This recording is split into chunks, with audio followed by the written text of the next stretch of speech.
Cheers, man. Thanks for doing this, Ro. Appreciate it.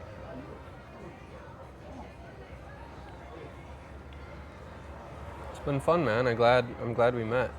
Like, it's been a weird shift of the adventure. I didn't know.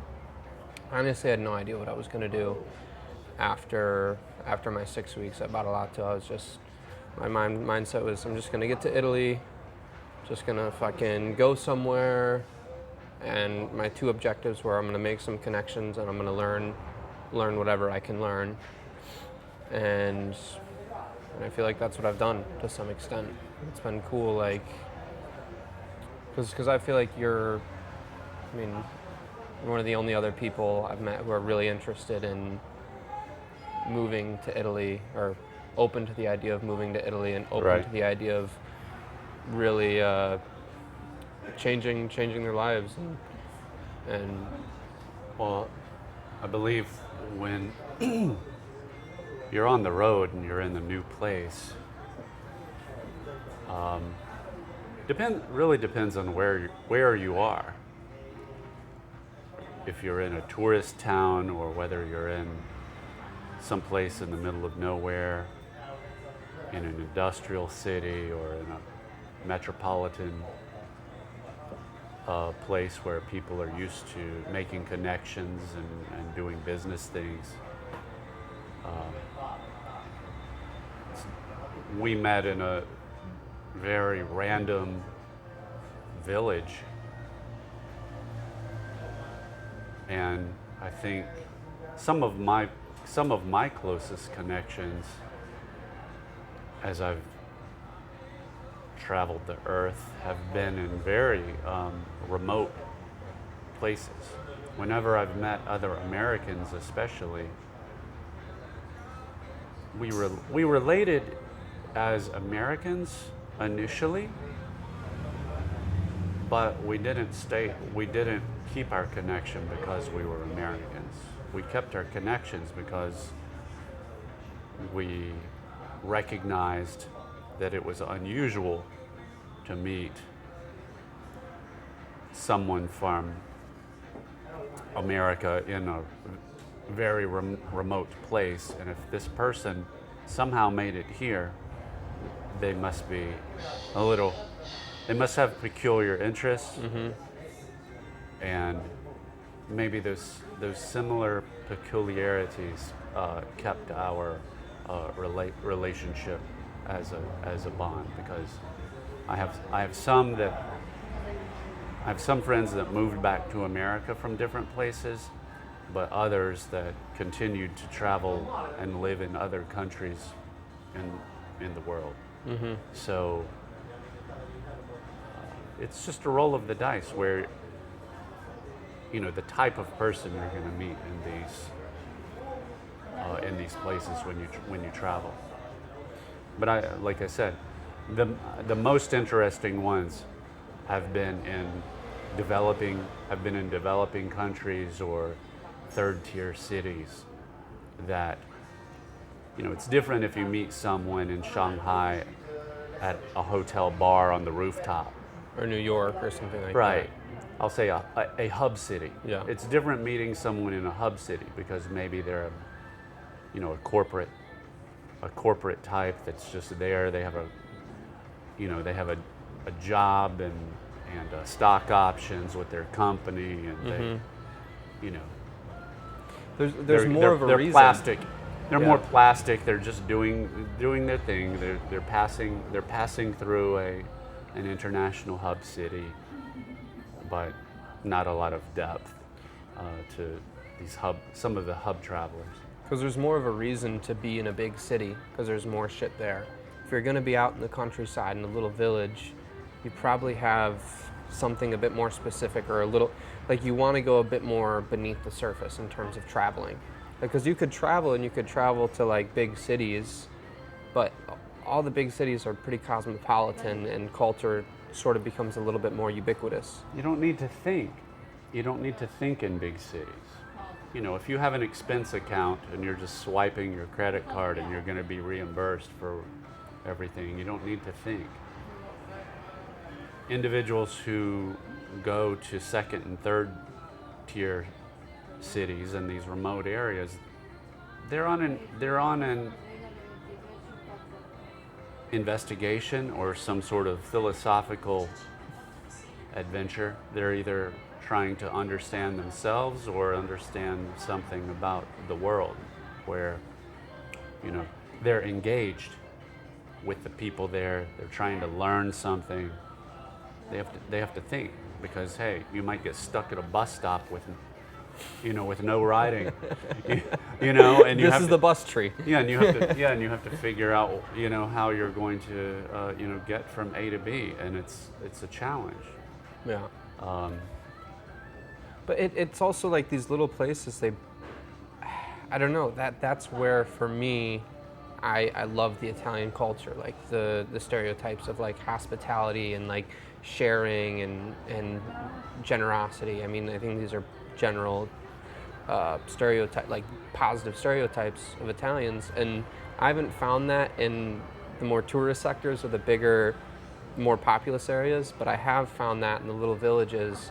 If you need help, if you're curious, if you try to talk to someone, they're patient, they're kind, they're pretty forgiving, and they're easy to connect with.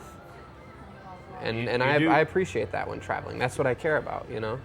You do have to, I think you gain a bit of confidence in human beings being, relying on other people to get from one place to another, or for your safety and security. And it could go either way. You could, I mean, I've been extraordinarily lucky that people have been very helpful wherever I travel, and people seem to help me out. I don't know if it's a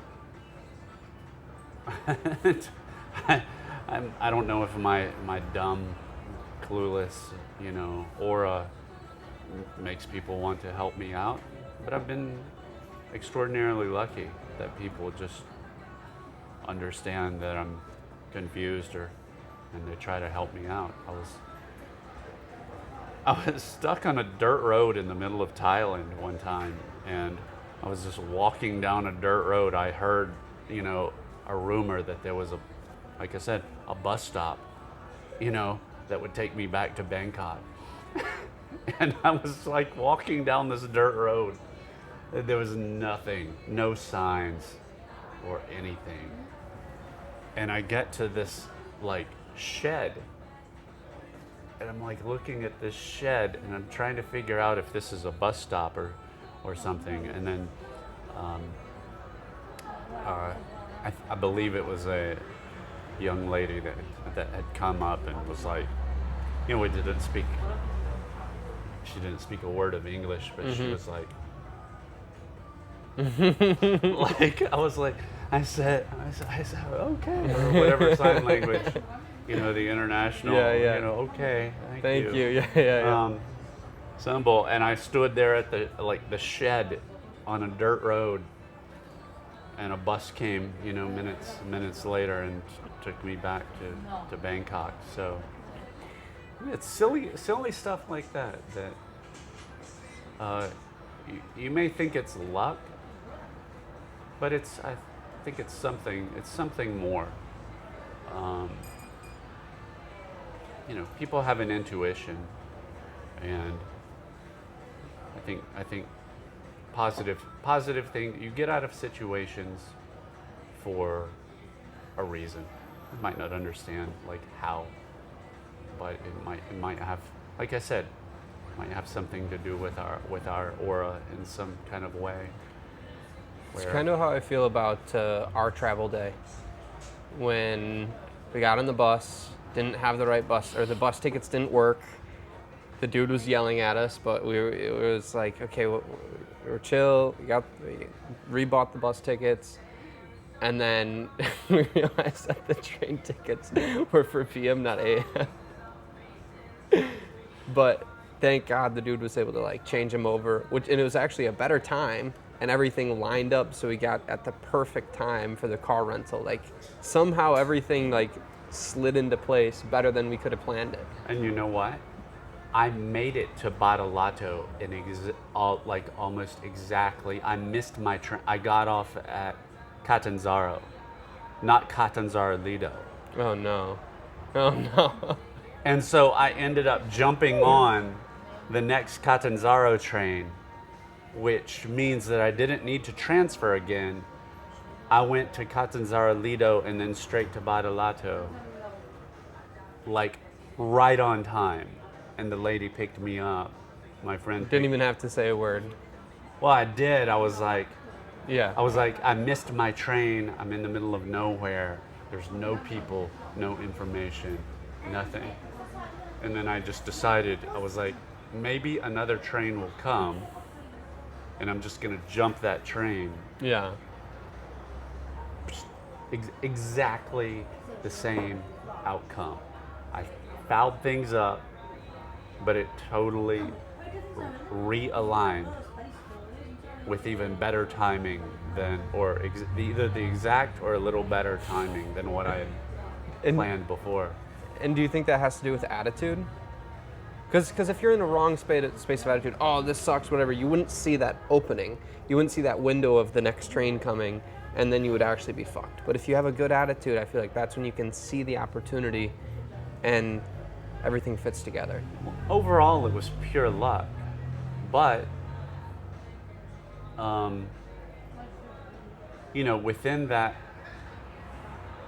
within that meltdown of, oh my God, what did I do? I mean, you go from being, I'm completely screwed with no options, to things just like something magical, like realigns everything. And I think I told you before, this kind of stuff has happened to me like dozens of times.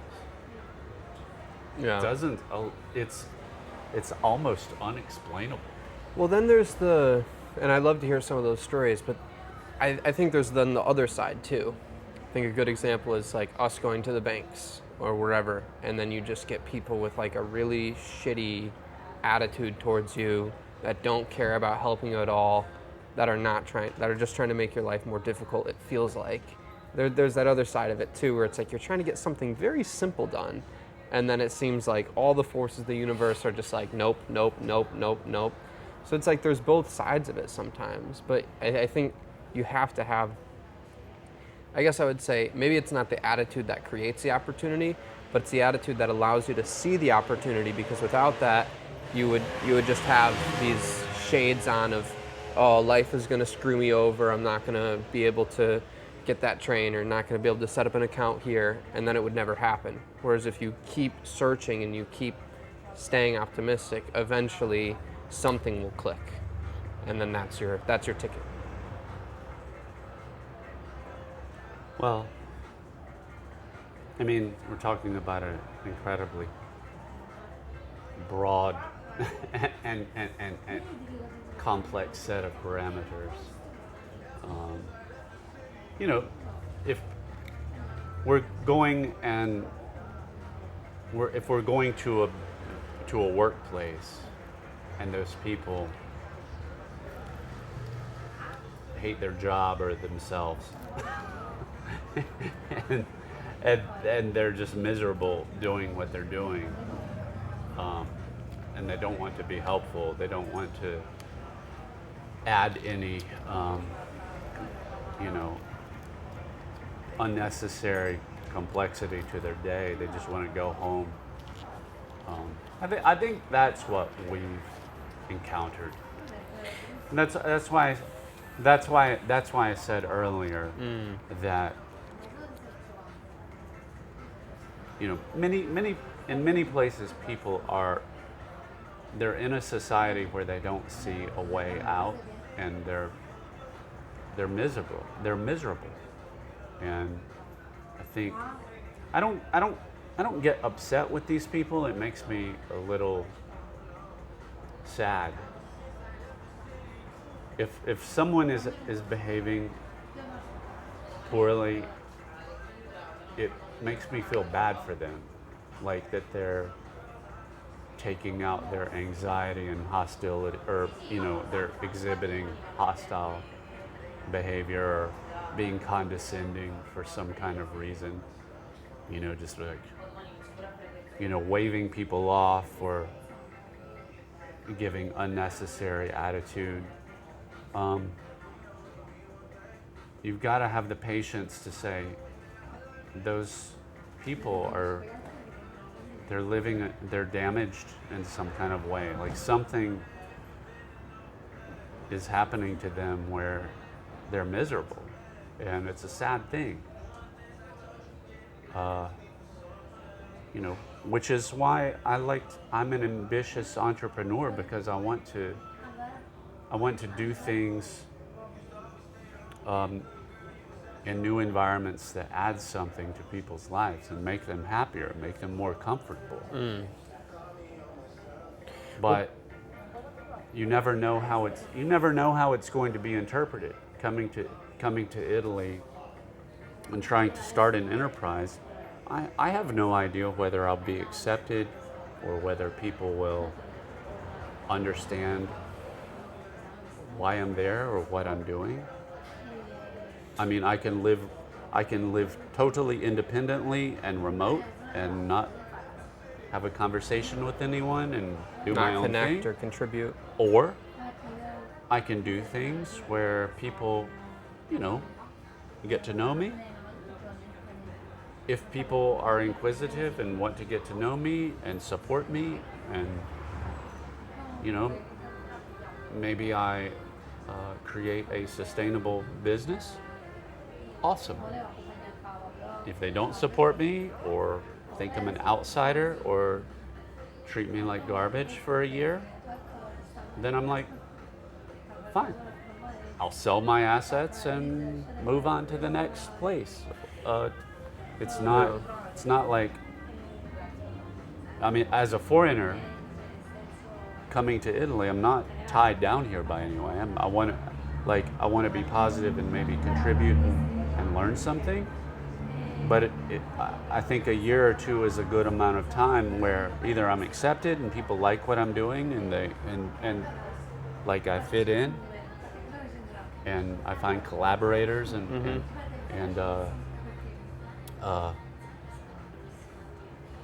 we can work together as a community, or I'll just bounce. It's not like, it's not personal. Like, I think there's almost a mathematical formula to going into a place, and you put things into categories, and if certain things work out and make you happy and make you feel fulfilled, and you're providing a service, and people are very flexible and helping you out and make you feel good, then awesome. Continue living there. And if they don't, throw it back and be like, see ya. Nice meeting you. And that's the unknown. That's how they react. Nice meeting you. Good luck with your life. Yeah. Well, what you were saying about feeling bad because these people that are basically projecting negativity, that's from within. But then what you were saying about using that and wanting to be entrepreneurial, that's sort of my hypothesis about action, is that there's two, if we can simplify it, there's one reason for action, really. It's uncomfort. I think everyone feels a sense of misery at some point in time, or a sense of suffering, or negativity, however that can be, whatever angle of that we can say. But it depends on how we take that negativity, whether we want to transmute that and we say, look, there's some bullshit, there's some shit, and because there's some shit, I want to do something good to benefit that, or there's bullshit, so I'm just gonna contribute to that misery. I'm not gonna fight that. I'm just gonna wade into that. And I feel like that really is the major choice in life, because everyone's gonna experience challenges and difficulties, but are we going to do something with that, or just settle into that and just let what affected us affect others. You Well- get what I'm saying? Well, societies are complex, and family units and interpersonal relationships are infinitely complex. There's different parameters for how we can map who individuals and how societies function. We've talked about how Italy, there's a trend where people, well, we also mentioned Portugal and Spain. We have these incentives to be able to come and start an enterprise, buy a house for €1 or whatever, but these people come and then they end up getting chewed up and then they bounce back out. In parallel with that, we have young people who grew up in a small village, a second or third tier city. They end up moving to a first tier city and they never come back to their village. We have to understand intellectually why this is happening in the society.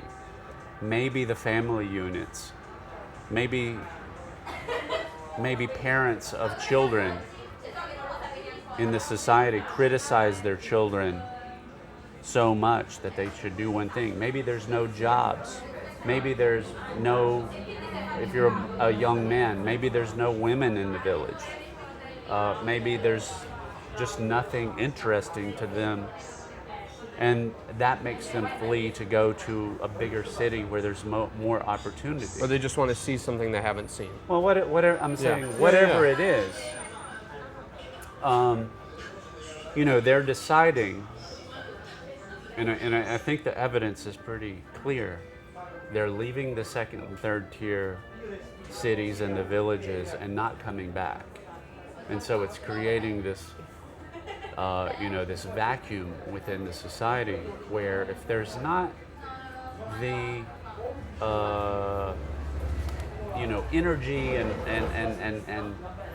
and like magnetism to be able to make things happen, then you're just stuck with like an older generation. The older generation, they're not entrepreneurial. They're not engines. They're not engines of the economy. Yeah. They're just sort of like, Yeah. things are slowly dilapidating. And I think as foreigners, we do have an appreciation for the culture for the most part. And I think that's why when we go to these villages, the older people are polite to us because we're younger. We're excited about their culture. We We talk show to them, appreciation. and we're buying stuff from them all the time. Yeah. We're spending money. Yeah. If I ever felt like I was going to an enterprise where people were not appreciative of me spending money in their business, then I just wouldn't buy a single thing from them. Yeah. But for the most part, people seem appreciative. I'm talking about on a very base level, Yeah. an economic survival level. Yeah. They should respect us as consumers. Mm-hmm. And they should be polite with us. Yeah, it's a mutual respect. Yeah. So, for instance, when we went into the auto dealership, and when we went to some of these other places where people were very aloof, Yeah. waving us off, Yeah. rolling their eyes. I'm like, that's not a good sign. Yeah. When you're in this destitute of situation and you're waving people off. Yeah. Nope. It's like that's your doom right there.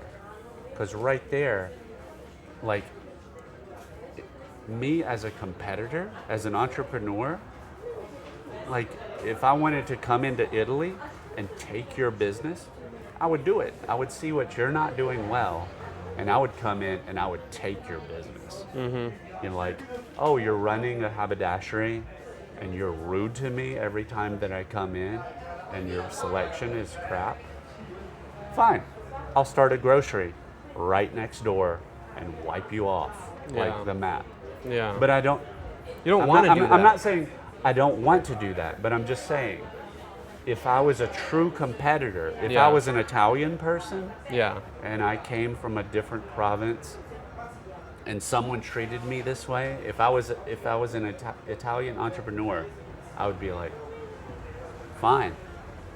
It's like it's open competition Yeah. time, and like good luck surviving with whatever you do.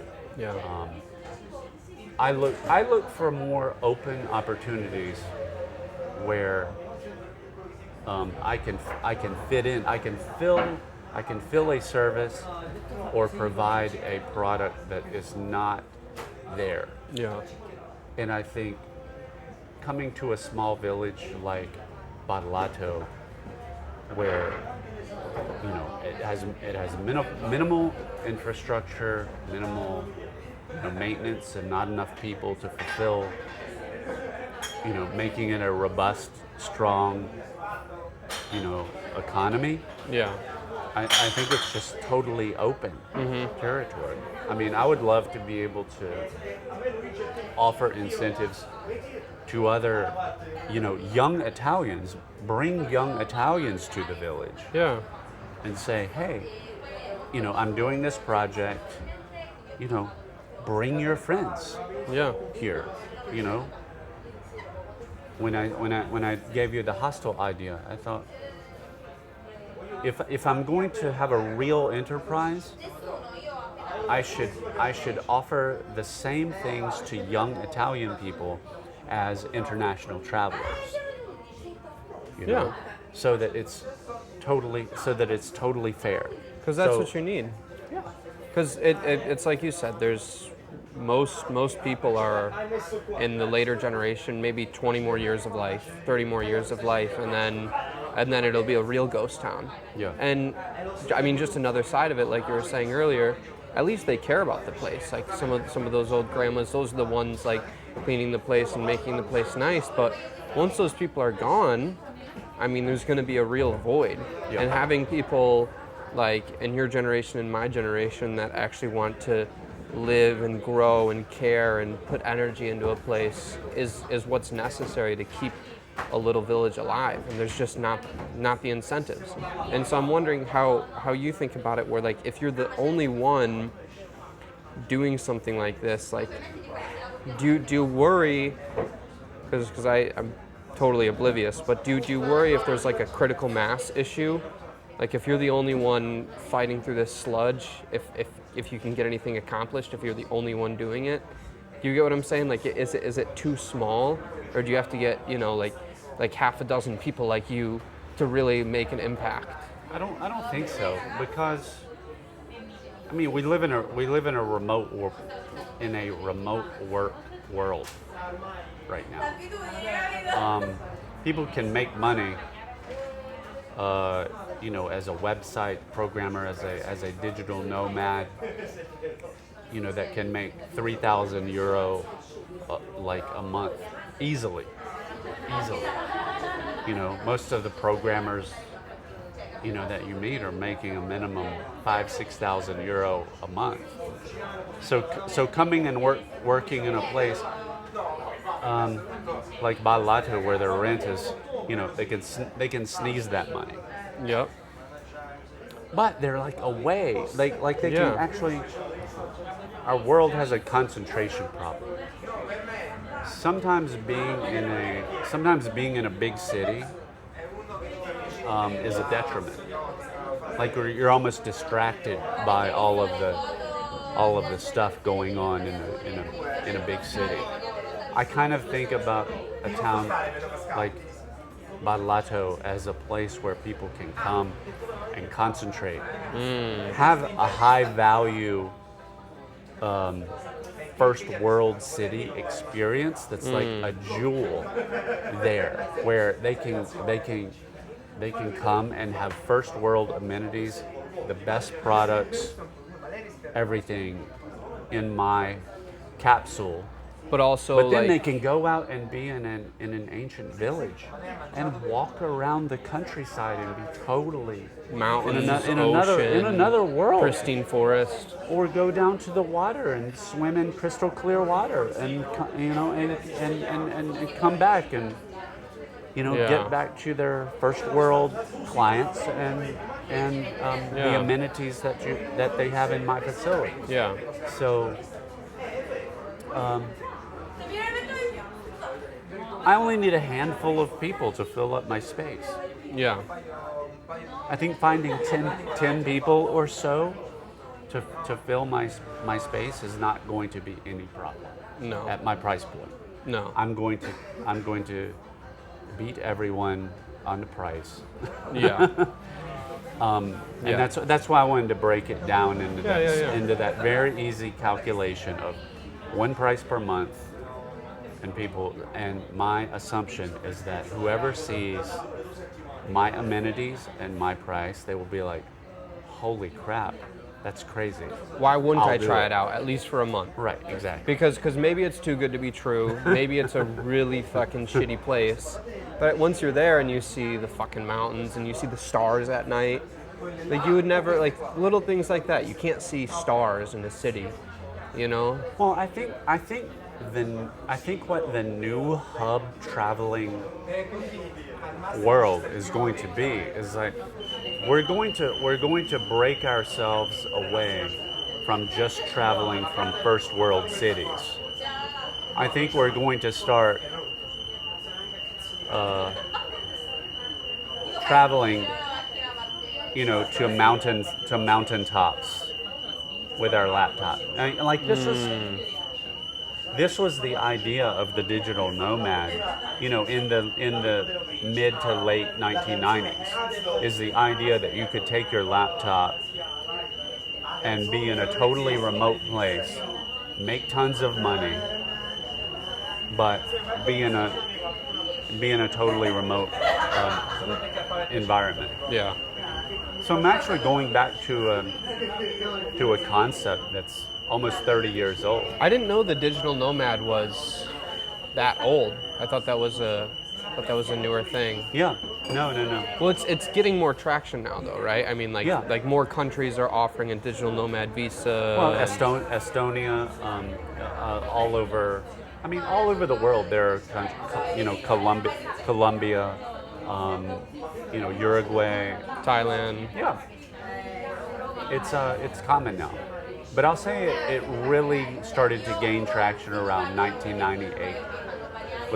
Was this concept of, or this slogan, a laptop on a mountaintop. Ah. Yeah. I never heard that. Yeah. But that was the digital nomad. Okay. Yeah. I'll say that was the original idea of what is now called the digital nomad, a laptop on a mountaintop. Yeah. No, and it makes sense, like, and I just wonder, looking at these ghost towns, I mean, because Badalato is a more, like in our conversations before, Badalato is further along in terms of development than, I would say, the majority of other, like, towns that have, had this mass exodus in Calabria or southern Italy. So there's so many other villages that have this like seed in them where I think people like us can come to it and be like, holy shit, this is beautiful, that locals don't recognize. And I really do wonder, like, I think, like we were talking about, it comes down to the marketing of it.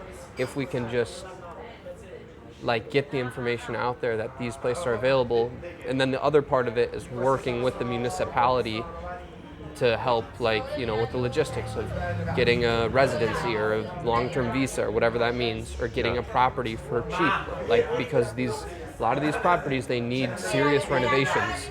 So that, like, the €1 house project, that's a pretty good incentive, but a lot of these villages are just so slow in their bureaucratic process, and I really do wonder, like going into some of these places, I'm like, like if we had 500 people that are like, and I don't know that's a big number, but Yeah. I mean it's small in terms of when you think about how many Americans or people in the first world want to fucking get out of their fucking hole that they're in, out of their zone, and they want to like go to some place they can feel in the present a little bit, that they can enjoy nature a little bit more, and like have their own property and be a part of a community for an affordable price. But it's just work. I think the key is, number one, marketing it, and then working with these municipalities to make it achievable to actually go through this logistic process, because not every Joe and Sally wants to go and talk to the mayor and figure out how to get their visa, and then figure out how to like transfer money to the banks. Like there needs to be a step-by-step process that is simple and achievable. And then I think lots of people, I mean, I don't know, like more people can be moved, and people that care about a place, that want to put energy into it. Well, so what we have been investigating and starting to slowly understand about, the difficulties of doing things in southern Italy. In the end, it's not a detriment. We can very easily. So let's just say we started a consultancy for people that wanted to come to Italy, but they're like, oh, this is daunting. Everything is in Italian. Yeah. Oh, I need to hire a translator, to translate these legal documents into English. It's actually not that hard. If somebody, $150, translate it, like make a step-by-step how to immigrate to Italy. 10-page document. Yeah. Charge someone. It's all translated in English. It's a step-by-step process. How to get a bank account, how to get an address. You need to do this. To explain all of that, it's just it's an easy opportunity. Yeah. So if you are the first to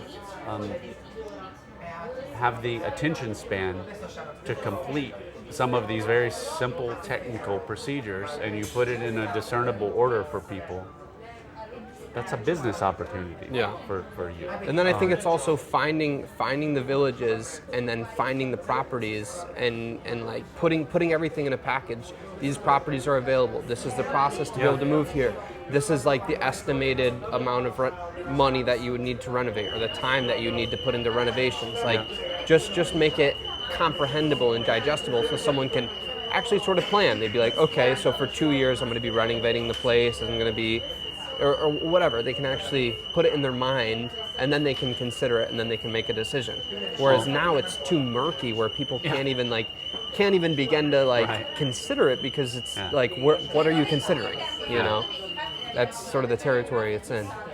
But we're I think lucky as Americans that we already understand there's the tools, and everything is, the grid is already there. The infrastructure for being able to do these things is already there. You're like, oh, blink, Squarespace, blink, or like, get these very simple things in order and promote it, and start to market it, and spread it out. Some people are daunted, they either don't have access to this methodology, this kind of thinking, or it's just daunting to them, it's overwhelming to them. They don't want to investigate how to do this stuff. But the property, that's a good thing. The property is a very simple example. There's no property listings. Like, I was looking for property listings and I'm like, there's no property listings. Even though 80% of the houses are abandoned. And you can look on the most basic American MLS network and see the specifications for selling a property and all of this. It's like, oh, this would be so easy. Copy, paste. Copy, paste. .it. It's just whatever. having the information, having a connection to get the information to then input the information into the system. Yeah, and being able to promote it. Yeah. So I mean, it's not, none of this is rocket science, really. It's just having a vision, seeing the opportunity and then having a vision for being able to grasp these opportunities. Yeah, and I think like you said, creating an international. I like the way you framed it. Creating an international village, an international borough, like and there's balance there. A place like people that respect the history, that respect the locals, that respect the culture, but also want to add things. Yeah. And it's not that you're taking away from what's already there. It's that we're making a bigger pie so that we all have more. And I think that's such a beautiful thing. I mean, at least conceptually. But if it could be practical, I mean, like that'd be really something. And then if that could be not exactly copy pasted to other villages, but because I think every place has its different feeling. But if people have that opportunity, and then there's just more options, I think that would create a better quality of life for everyone involved. Yeah, absolutely. And well, I told our liaison. Yeah. I said if you work with me in a year, when I'm there, if you get me the business visa and I'm covered and I'm there and working, I said between a year and 2 years, we're gonna make this the number one, ranked remote village in Italy. And I said, mark my words. I said, if I'm there, this is gonna be the number one village in the south of Italy. Yeah.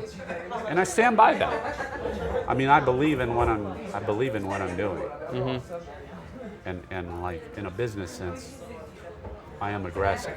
Like, I'm not trying to do something, and I'm not gambling my money for no reason. You're not sticking your toes in. Right. I mean, I'm going to be working hard. And I told him, I said, if we are collaborators, if we're working together, I'm going to have expectations. Maybe you won't like me, but we're going to be successful. Yeah. Like, just understand this from the beginning. Like, Why? I'm not simply I'm not a charity. Yeah. I'm not a charity. Yeah. If I'm doing something, I want to do it well. I'm not saying my way. Yeah. There's a difference between being like, I'm going to do something my way. I'm not going to be like, I'm going to be flexible and adaptive to the environment. I'm not going to be like, I'm going to be this obelisk that is, that's like apart from the rest of the village. Yeah. And that's because that creates fractures. Well, but when you start an enterprise, when you run a business, your business is all about cooperation.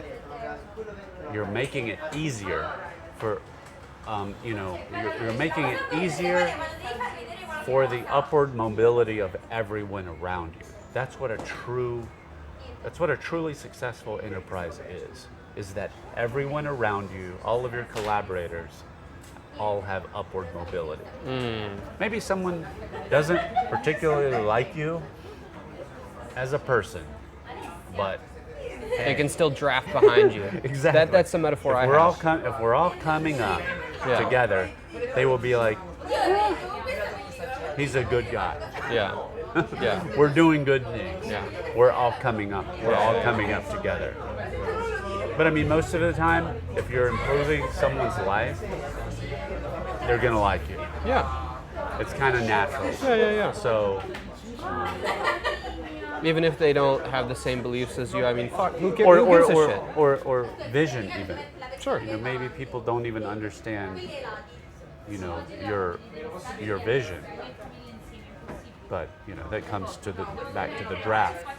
Yeah. You know, most of the time, people are simple.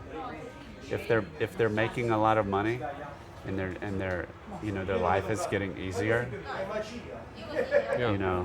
they're cool with that. Yeah. Very simple. Well, why do you think you said that potentially because of your aggressive entrepreneurial spirit, others might not like you? But but but why do you have that feeling? Because people are sometimes unnecessarily, it's, what do we call it in the U.S.? The Joneses, or neighbor versus neighbor. The battle of the Joneses or Yeah. something, where sometimes people, who are bored, just complain and cause problems because they have the ability to do that. Do you think it's And they're- boredom or like Pardon? insecure? Do you think it's boredom or more like insecurity? The feeling that I have to be on top of you, and even if we're all higher, the fact that you're higher than me, I don't like that. I'd rather we all be lower so that I can be a little bit higher than you. It's a relativity thing. I need to have that relative, superiority because I have this internal feeling of inferiority. That's the impression I get. I don't know. I'm not insecure with myself, so I don't understand why people have this, Quirk. why they have this issue of wanting to dominate you, or I've never. I feel bad for people who act this way. I feel like they're honestly, I feel like they're intellectually inferior. If people are hostile because of something that you're doing, then they don't understand. They don't understand the way that the world works. Yeah. They're not well educated. And maybe it's what they call the, not the high IQ, but the high EQ. The Or a low EQ, you're saying? yeah.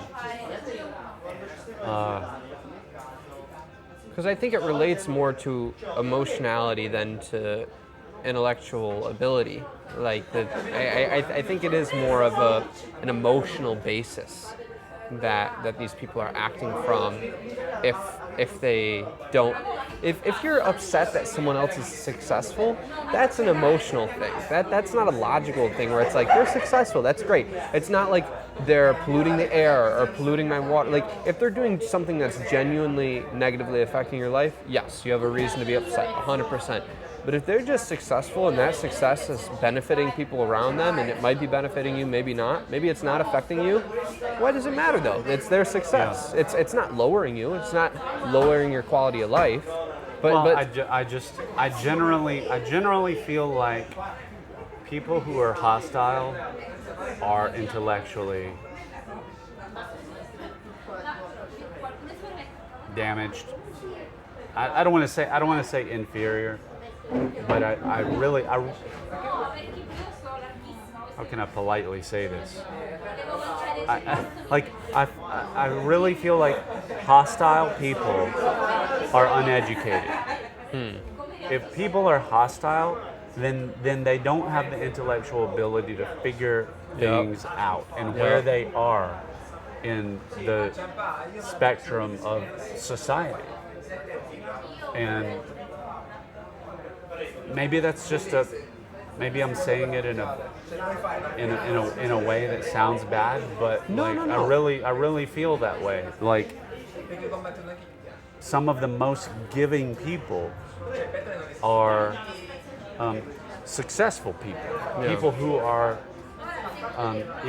very giving in every way. Sometimes giving people, when they're giving, people have a problem with them giving. Yeah. And it's like, what is wrong with you? Yeah. I don't get it. And Like, and when you say someone that's successful, I don't think that's specifically monetarily successful. I think there's some people who are, and I think success is subjective based on every individual person. But if someone is content with their life, even a poor person that is secure in their being, will give everything away. You know what I mean? And I think that really shows something. And I think it's a very important meditation. Personally, like you said, it reflects bad, but just taking that internally, how I take that is whenever I get an emotional inkling or I feel an emotion, I want to like feel that, but I don't want to act upon that because I know that reacting to an emotion is usually not conducive towards an outcome I want. So I let the emotion happen, but I wait until I have the ability to access my intellectual capacity again, and then I can make decisions that actually, benefit my emotion. If I'm acting off of anger, if I'm acting off of hostility, that's not even going to benefit me. Even though it might like feel redeeming in the moment because I'm acting off this emotion, if I like zoom out and look at like what the repercussions of that are, it doesn't even benefit me. It doesn't benefit that person. It doesn't benefit anyone. Right. So I think it's important, as individuals. Cheers, man. To go deeper and to understand these emotions. I think they have information, but reacting on them is not beneficial. when you look at what these extraordinarily rich, people do for the world, like, Bill Gates, who, go around the world, like, funding scientific studies and curing malaria and going into Africa and, providing all these services, and then some imbecile online conjures up this theory that he's,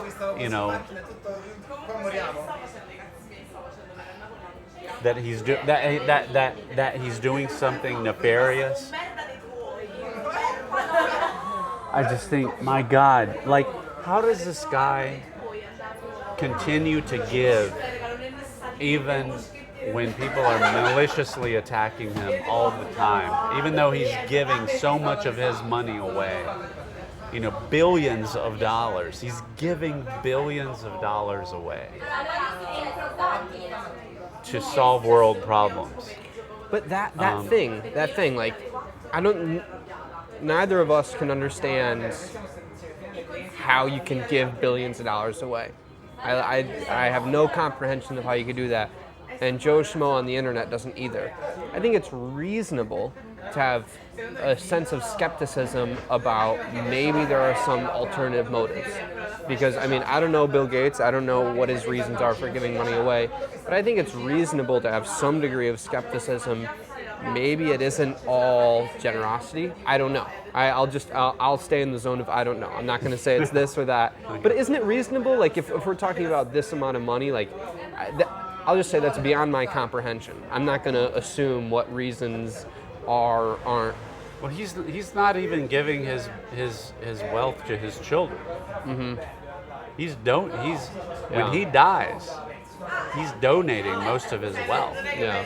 His kids aren't even getting it. That's a pretty wild concept. Yeah. And I think it's the fact that he's an extremely intelligent guy and he knows that he has more than he could ever spend or utilize, and he's just made a calculation with what he can give away. It's not. I don't think he's trying to get something in the future. Why? He's an old guy now. 70-something years old now. Yeah. What's the point? Doesn't make any sense for him to, like, try to do, something to make money after he's dead. For what? Like, even his kids, he's not even giving his money to his children. There's no point. I think ultimately, we want to do something decent. I don't know. That was just a very simple example of, like, I don't understand how people can criticize someone who's giving away so much. It's incomprehensible. It's incomprehensible. But it's excess. He doesn't necessarily care about that. It's excess money. Maybe he's doing it for ego. Maybe he wants to have, hospitals and scientific say Gates studies, like Guggenheim or all of these other, industrialists who have their name on institutions. Yeah. Carnegie and Rockefeller. and whoever. Yeah. I think we all want our name to survive, and the things we want to be remembered as doing great things, and that we were not only doing good things, but we were generous with what we were doing toward, for posterity. That's the only sense I can make of it. I think that makes sense. I just think when we start talking about billions of dollars, I mean, that's just something that 99.999% of humans on Earth just can't even like wrap their mind around. That's just it's like we've had in other conversations. There's such a disparity in the world between people that have and people that don't have. Like, there's totally different realities on this earth, and I think most people cannot comprehend that reality of wealth. I certainly can't. And I don't even understand the billionaires that I know personally. I don't even understand their behavior. The ones that I know act completely differently from each other. There's not a similar trend. They all have like different ideas in terms of whether they're being generous or whether they want to make more money, or what do you? Most of them I know are not generous at all. Okay.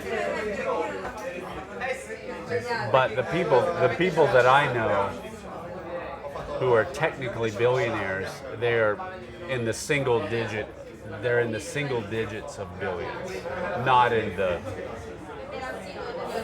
stratosphere of, they're not like 100 billion zone of like richest people.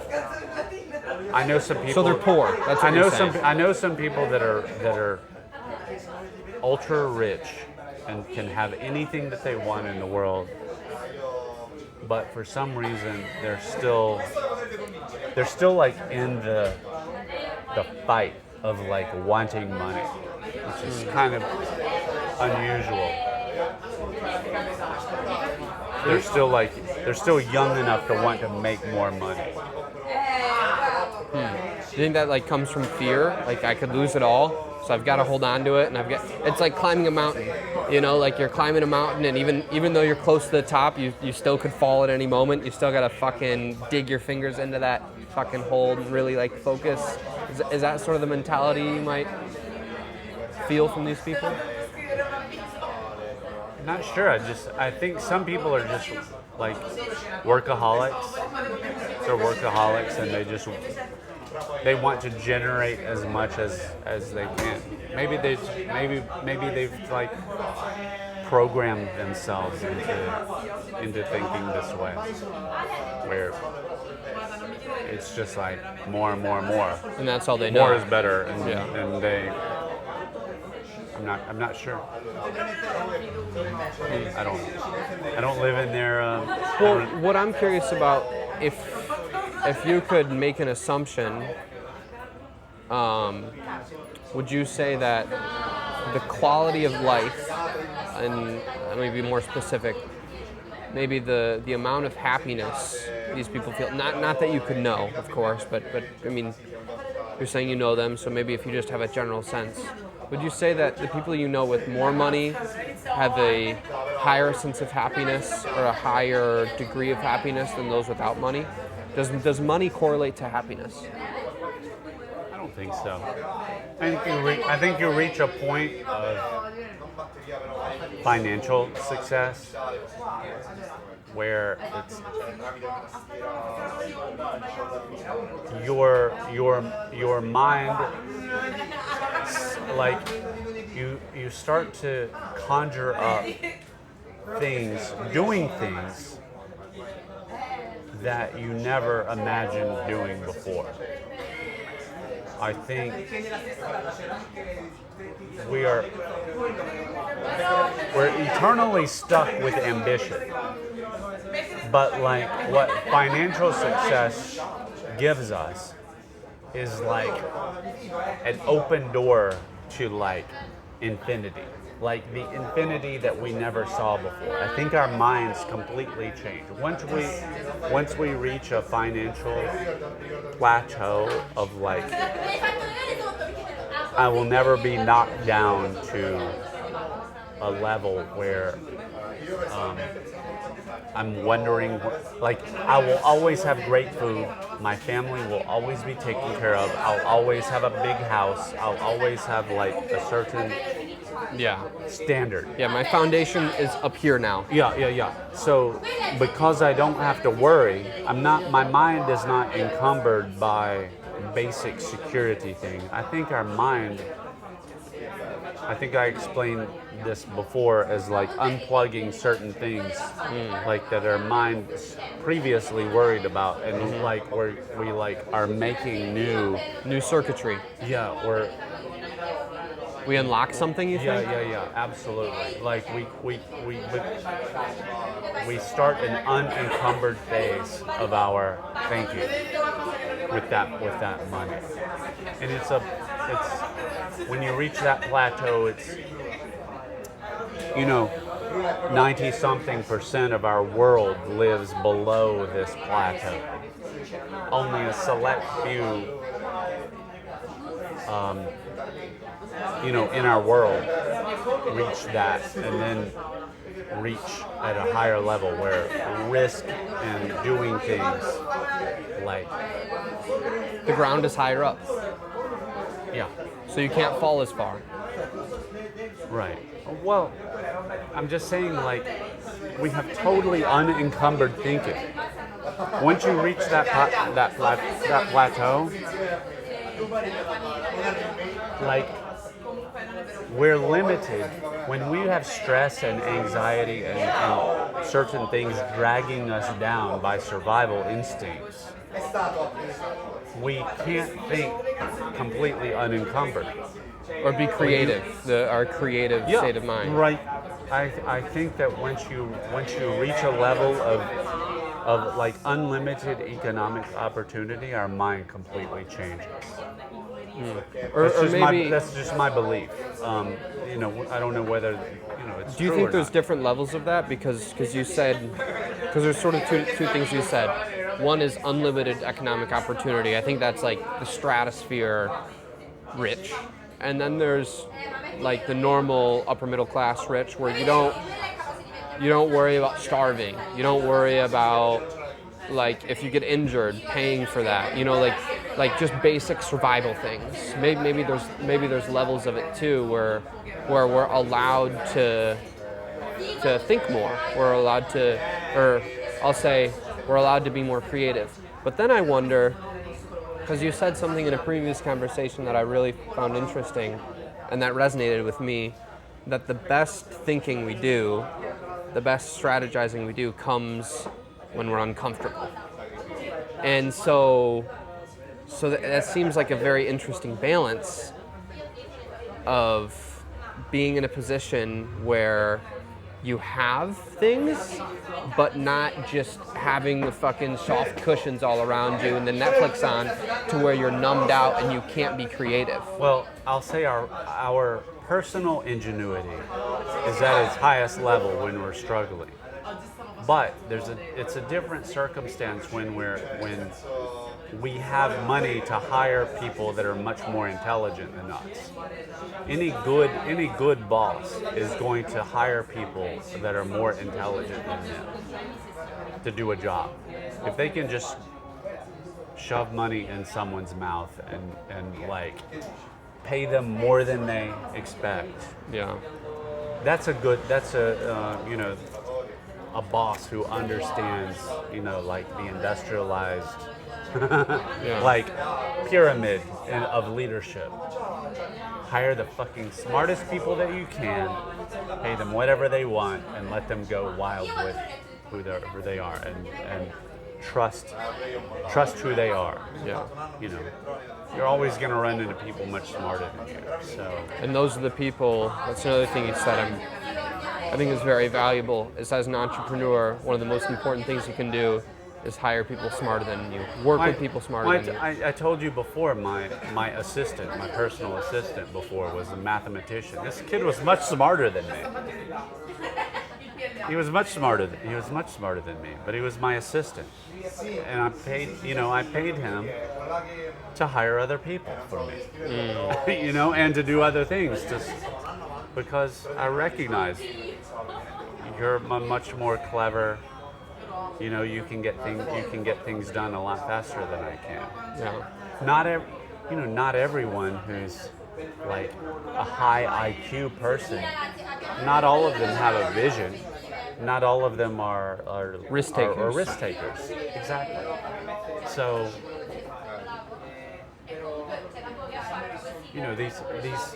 these people like Elon Musk or whoever. Some of them have a very peculiar set of skills. Like he has a photographic memory. Some of the most successful people in the world all have like a photographic memory. Like a lot of the richest people who have ever existed, they all had the same like defect. Yeah. A photographic memory. Defect. Yeah, exactly. And it's like, oh, that's a very handy thing to have if you have like photographic recall of everything you've ever read, or you can remember every conversation you've ever had, or whatever. Well, it just helps with pattern recognition, because then you can see, or you're like, it's like navigating a maze. You're like, I've been here before. I know if I take this direction, that leads to there. So I'm going to try this direction. Yeah.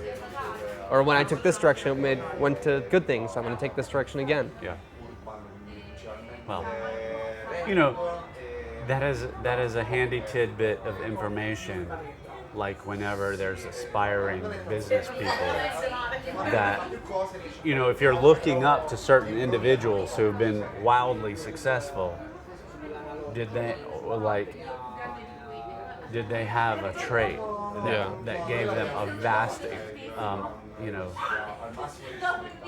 vastly different opportunity than what you have? But I'm also sure that, I don't know, but I'm sure that a lot of the richest people, the most successful people in the world, they're all vastly different in terms of their skill sets. Maybe they have some similar skill sets. You mentioned the photographic memory, but maybe like they have different types of intelligence that I would assume they're all very intelligent, but they probably have different types of those intelligence. Yeah, but their social upbringing also, like a very fundamental trait is, were their parents together? Were they raised in an environment where these people who are successful now, what was their childhood like? Did they ever have to worry about food? Were their parents together? Were they ever nurtured? Were they loved as children? I think definitely, your social situation, your family life has a lot to do. Just the fact that there could be a highly intelligent kid that doesn't have a father or doesn't have a mother, and he ends up having to sell drugs to survive, to eat, and then he gets nabbed by the police and he ends up in jail. Maybe this guy could have been an astrophysicist, but he ends up in jail because of some obscure circumstance, Yeah. that wipes him out. That's what makes me feel, bad about like the black community in America, is that it has been a because our industrial complex, putting people in prison, and making money from the prison system, was targeting minorities. It's like, man, how many of those people could have become, leaders in our society, but instead they ended up getting nabbed for having weed in their backpack or something like that, and they spent 20 years in jail. Well, this goes back to what we were saying earlier, in terms of someone's general attitude. I think if you're in that sort of situation, you have to fight against many more forces. But it seems like, and I'm not in that situation, it seems like people in these disparate situations growing up or in their lives, they also have a lot more motivation to pull from. So it seems like it's a finer line, right? It's easier to be on the negative side of that. But if someone in those situations can pull themselves onto the more positive side of that, it seems like they can have a lot more to draw from and have a lot more motivation to perhaps go further. It's like the movie Boys in the Hood. Have you seen Boys in the Hood? Mm-mm. Yeah. There's a movie that perfectly explains what we're talking about, called Boys in the Hood. Okay. And it's about growing up in Los Angeles in the 1980s, and a man trying to raise his teenage boy in LA, like in gangland, where Crips and Bloods are fighting each other, and like this guy's he's got like a Black Panther mentality, raising his